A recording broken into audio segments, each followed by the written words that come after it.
유치원 때 읽어야 될 책들이 있잖아요. 네. 그건 놓친 거 많이 있잖아요. 네. 그 유치원 아이들의 책 진열되어 있는 데 가서 거기서 1시간이고 2시간이고 시간을 줘라. 그럼 아이들이 의외로 너무 재미있게 읽는데 무엇보다도 중요한 거는 부모가 책을 좋아하고 항상 책 읽는 모습을 보여주면 우리 시각누런, 거울누런으로 네, 아이가 자연스럽게 옆에서 이렇게 읽는 모습을 보시게 될 거예요. 자, 그러면 이제 아이가 이제 어느 정도 한글을 알면 이제 엄마가 읽어주는 단계에서 읽히는 단계로 가야 되잖아요. 네. 자, 이때는 읽히는 거와 읽는 거는 같이 가야 되잖아요. 근데 네. 엄마들은 한글만 띄면 이제 네가 읽어 라고 말아버리는데 네. 여러분 읽어주는 거는요 언제까지 읽어주냐고 물어봐요. 저는 고등학생까지 읽어주라 그래요. 읽어주는 거는요 고등학생까지 읽어줘라. 이렇게 해서 엄마는 깜짝 놀라는데 고등학생까지 읽어줘야 됩니다. 그게 듣는 뇌니까. 자, 그럼 이제 한글을 띄워서 아이가 읽는 시기가 됐어야 어떻게 읽혀야 될까요? 충분한 시간을 좀 배려를 하셨으면 좋겠어요. 시간을 배려하라는 게 무슨 말이죠? 아이가 그 그림책이나 네. 책에 충분히 자기가 생각하고 공감할 수 있는 시간을 네. 주시면 좋은데 그렇게가 사실 쉽지 않아요. 네. 예를 들어서 어느 정도만 커도 학원에 보내야 되고 뭔가 해야 될 일 위주로 되는데 사실은 그것보다는 아이가 뭐 1시간, 2시간 충분히 독서할 수 있는 시간을 배려해 주는 게 정말 중요합니다. 우리 추 박사님 말씀이 정말 공감이 되는 게 무슨 말이냐면 많은 아이들이 책을 읽어요. 그런데 책을 읽는 목적이 잘못되어 있는 아이들이 있어요. 예를 들어서 형보다 더 많이 읽기 위해서, 동생보다 빨리 읽기 위해서, 엄마한테 잘 보이기 위해서 읽긴 읽는데 빨리 읽어요. 그러니까 스토리는 아는데 함정판 오면 빠져요. 다시 말해서 독해력이 떨어지죠. 이렇게 빨리 읽는 아이들은 4학년, 5학년, 6학년 올라가면서 책 스토리가 어려워지면 칼로 못 자르듯이 책을 안 읽습니다.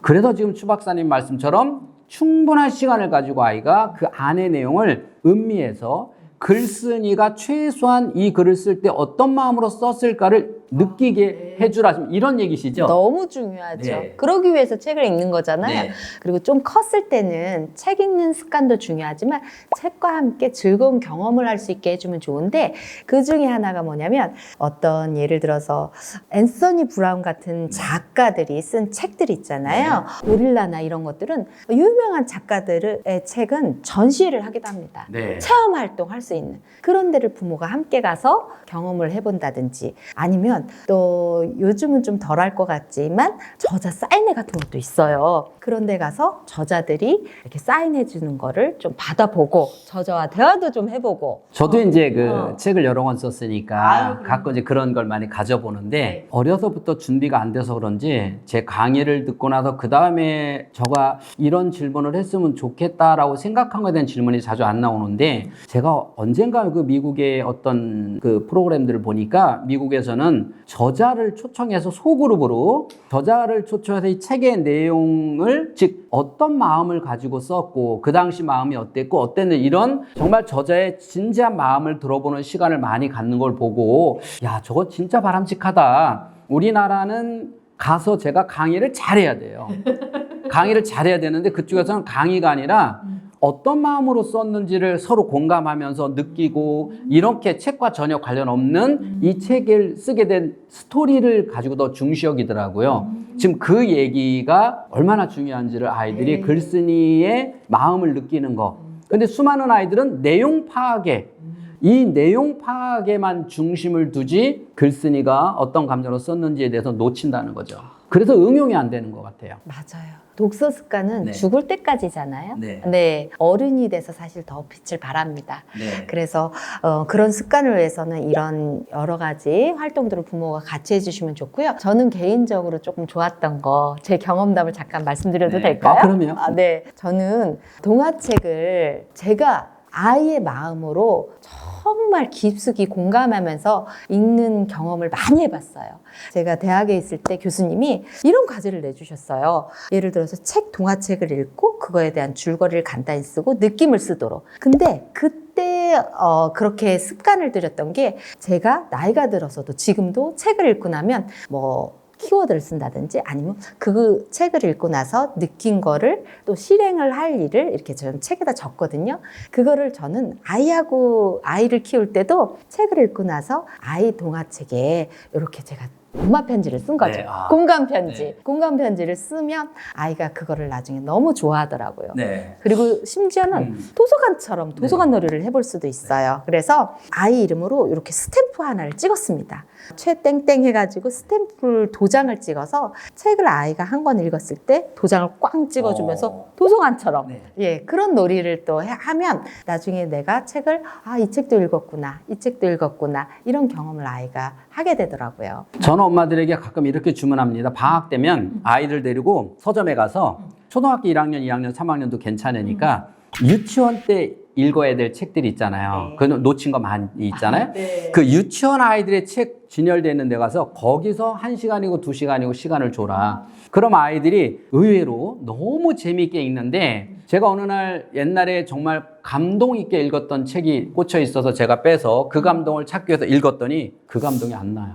그래요? 그리고 별로 재미없었던 책, 그냥 대충 있다 꽂았던 책을 빼서 읽었더니 그게 정말 감동이 오는 게 있어요. 다시 말해서 그때, 그날, 그 환경, 그 마음에 따라서 성장한 과정에 따라서 그 책을 바라보는 각도가 달라질 수 있다는 거죠. 그래서 저는 책을 아이들이 꼭 3학년일 때 3학년이 읽어야 될 필독보다는 때로는 정말 난이도를 낮춰서 재밌게 책을 읽으면서 이런 것도 있었구나. 그 당시 내가 읽을 땐 이랬는데 그 당시는 어려워서 글자에 신경 쓰냐 내용을 파악 못했는데 정말 이런 거였구나. 이렇게 책에 대해서 좀 더 확 다가올 수 있는 느낌을 주는 훈련을 시켜라. 이런 저는 어머니에게 솔루션도 많이 줍니다. 너무 훌륭하신 것 같아요. 네. 무엇보다도 중요한 거는 부모가 책을 좋아하고 항상 책 읽는 모습을 보여주면 우리 시각누런, 거울누런으로 아이가 자연스럽게 옆에서 이렇게 읽는 모습을 보시게 될 거예요. 그리고 이제 아이들이 커가면서 가장 엄마들이 많이 걱정하는 게 어렸을 적에는 그렇게 책을 잘 읽다가 크면서 안 읽어요 라고 하는 엄마들이 참 많은데, 자, 첫 번째는 아이들이 너무 뇌가 지쳤어요. 학교 갔다 학원 갔다 머리를 다 에너지를 썼는데 거기다 또 책을 읽으려니까 아이들이 지쳐 있는 게 있고, 두 번째는 책 읽는 습관이 잘못돼서 혹 안 읽는만 못한 방법을 읽혀서 그런 것들이 있었어요. 자, 그러면 아이들이 고학년 됐을 때 지금 우리 아이가 정말 책을 안 읽어요. 이런 엄마들이 의외로 너무너무 많거든요. 그럼 하나 여러분에게 물어볼게요. 책 안 읽는 애들. 책을 안 읽는 애 치고 공부 잘하는 애 봤어요? 그리고 책을 정말 깊이 읽는 애 치고 공부 못하는 애 봤냐는 거예요. 그러니까 책은 공부하는 기본이 돼야 되는데 책을 안 읽는다 그러면 공부를 시키기 전에 책을 잘 읽는 습관을 만들어야 돼요. 그러면 4학년이고 5학년이고 6학년이고 처음부터 다시 해야 되잖아요.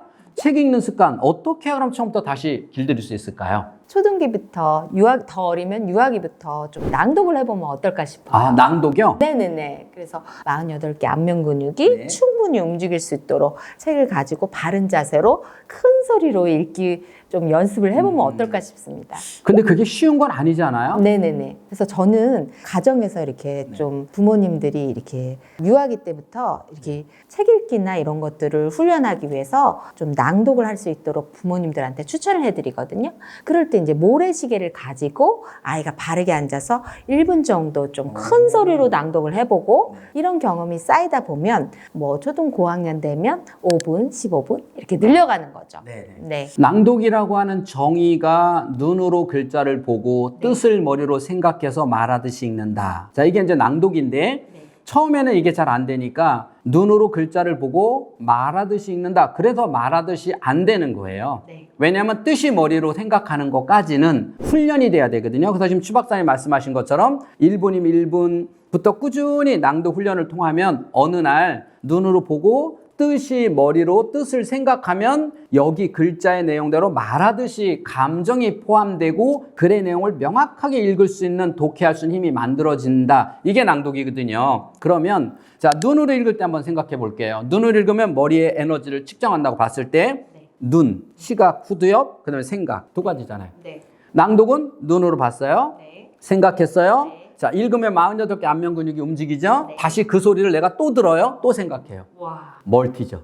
그런. 대단하죠? 네. 그래서 저는 웬만한 학습은 낭독으로도 치료가 된다. 그리고 처음부터 낭독을 훈련을 시켜서 3개월 정도 꾸준히 시켜서 이제 한 30분 정도 낭독을 할 수 있으면 웬만한 독해력은 치료가 돼요.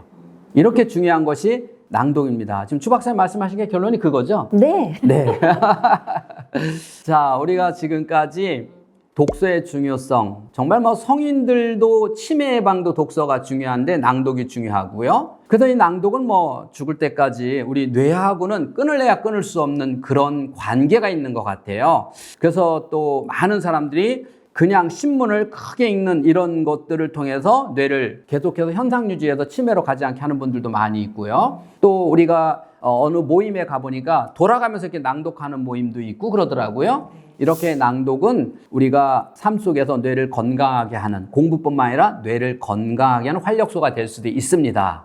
여러분, 오늘부터 계획을 세워서 부모도 함께, 아이와 함께 올 한 해는 꾸준히 낭독 훈련을 통해서 최소한 30분 낭독하는 가정을 만든다면 여러분 아이들이 훨씬 더 뇌 에너지가 있을 것이라고 장담합니다. 지금까지 인간 수업의 홍양표 박사였습니다. 감사합니다. 감사합니다. 여자들은 아이를 갖고 아이를 낳는 순간 초보일 수밖에 없어요. 본인이 부족함도 많이 느끼고 여러 가지 어려움도 겪기 때문에 그동안 일을 계속 했던 엄마라든지 가정이 있는 엄마도 마찬가지예요. 굉장히 이렇게 자존감이나 모든 게 낮아집니다. 늘 마음 한편으로 갖고 있는 게 뭐냐면 아이에게 미안함. 어려서부터 아이를 제대로 해주지 못한 거에 대한 미안한 마음 때문에 결국은 고민을 하다가 이제 직장을 그만둬요. 저는 차라리 이렇게 말, 어머니 그만두시고 차라리 직장 가세요.